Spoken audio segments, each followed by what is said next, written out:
In this short video I'm just going to show you some of the key features of a really useful mind mapping tool called XMind. It's really useful for both teachers and students who can use it not only as a way to organise their ideas in preparation for writing tasks, but it's also useful as a presentation tool. So I'm just going to show you some of the key features of it. Now when you open up an XMind workbook, it always looks like this. You've got a central topic in the middle, and if you just double click on that, you can just type in some text straight away. Now if you want to add a smaller node to that central one, you just highlight the middle one and just press the enter key. And what I'll try and do is just to use this XMind map to highlight some of the key features of XMind. Well, it's free. I'll just show you down in the bottom right hand corner of the screen you've got an option to zoom in as well, which can be really useful if you're using XMind on a smart board as a presentation tool. It works on PCs and Macs. Okay, just reduce that a little bit. A little bit more.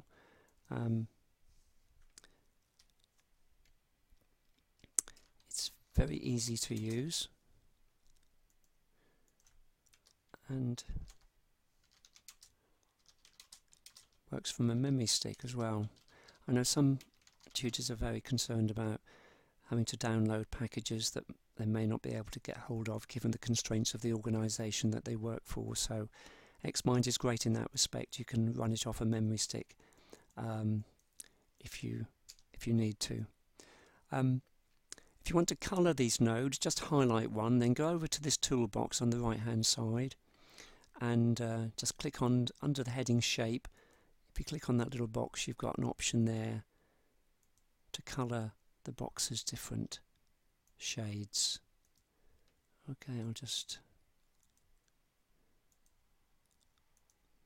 give them a little bit of colour.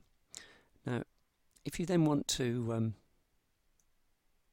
add some ideas to these smaller nodes, you just click on one, then just press the tab button. Okay, I'm just repeatedly highlighting it, then going to the tab button like that, and you then are able to add different topics. What's neat about XMind is, just imagine if you were using this with students and they were generating ideas around 4 paragraphs of a letter and they wanted to prioritise the order in which they were going to mention the ideas. Well, once they've got them down on the XMind map, they can move them up and down, and so that's a really interesting way in which XMind can be used to organise ideas.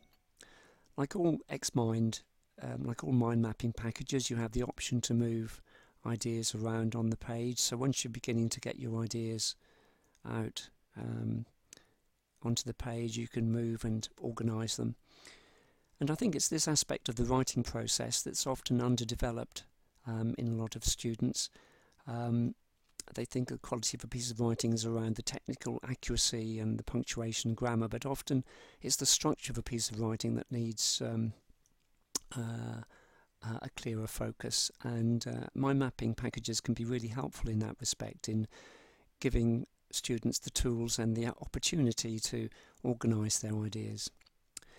You can add images, so if I just click on that central node, and then I'm just going to right click and go to Insert and then File, then I'll go and find an image. I'll see if I can find an XMind image to insert in there. I think it's somewhere down the bottom here.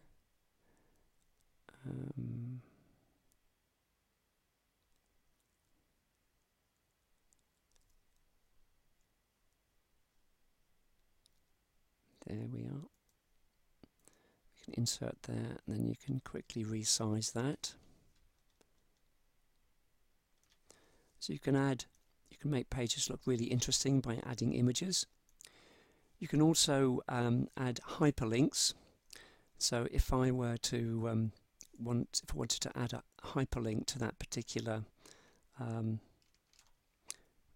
if I wanted to put in a link to a website, I could, if I just right click there and go to insert, and then go down to their hyperlink, I've got an option to insert a hyperlink in there. I don't know if I'd copied one earlier. Yes, I had actually put in a hyperlink there. So if I click there, you'll see it then puts a little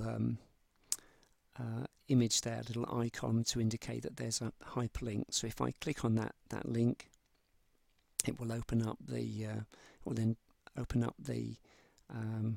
the website. The other really neat feature about Xmind is, if as you're beginning to generate ideas on the mind map like this, as often happens, if you're a teacher and you're using Xmind to capture ideas in a discussion, you may want just to focus on a particular topic like this, works on PCs and Macs. And what's a really neat feature of Xmind is, if you right click and then go down to drill down, what it does, it takes that particular topic and it puts it onto a separate sheet. So if I click on drill down, you see it's taken those ideas about working on PCs and Macs and it's put them on a separate sheet.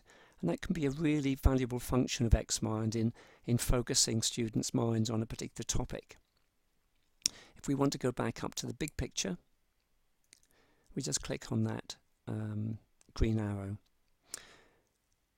To simplify the picture, to simplify the mind map, you can just close down these little points here, which means you've got a nice clear structure there that you could perhaps use as a starting point. And then as you work through these, if you're using Xmind as a presentation, you can open up these particular topics and use it as a really neat presentation tool.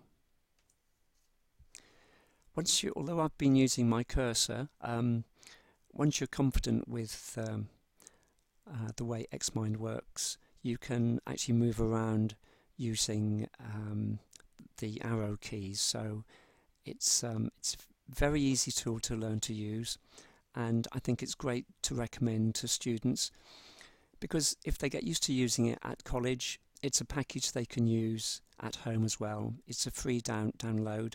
There's a portable version students can get that will run off a memory stick, and so it's something that they can learn to use at college, but then they can use in their personal lives as well.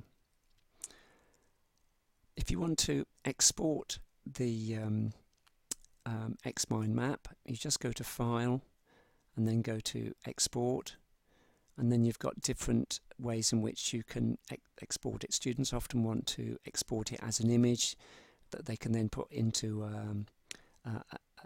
onto a poster or a document. So there's you've got different options to export it. I'll just come out of that.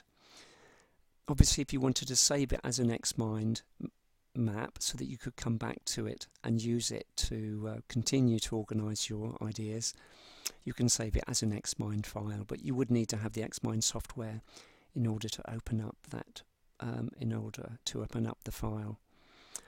I actually use it a lot in my own planning of teaching and training workshops, and it's a very flexible and a very useful tool for teachers and for students. I hope this video has been useful.